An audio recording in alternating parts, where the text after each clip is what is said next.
Spelunker Sensei is a one-shot OVA based off a 4-koma about a platformer protagonist turned teacher extraordinaire. The joke is that you insert 2D platforming logic into real-life situations with hilarious consequences. It's the type of joke you might see a minor character in the likes of Arakawa Under the Bridge or Cromartie High School being based around. Take every single Mechazara segment from Cromartie, paste them all together, and you've got a rough idea of what Spelunker Sensei could be like. The problem with Spelunker Sensei is the production staff decided to give the task of writing the jokes to Johnny No Sense of Humour.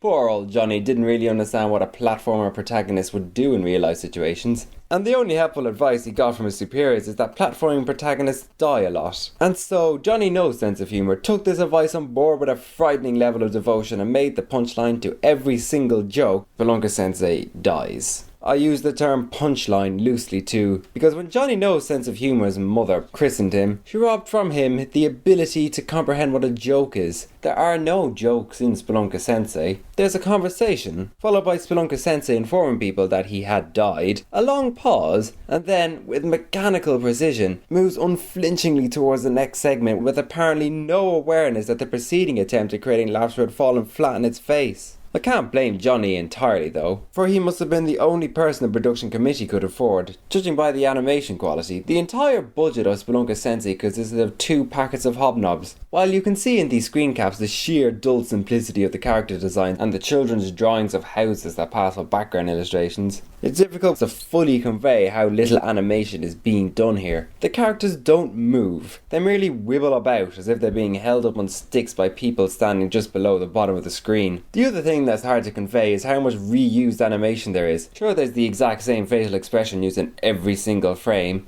Heck, they're not even facial expressions, for facial expressions require an actual face. But even these shots are being reused several times during this 30-minute video. And what will happen instead is I'll look incredibly lazy for not changing screen caps. Deliberately bad animation can be used for humour, as it is in Cromartie High School.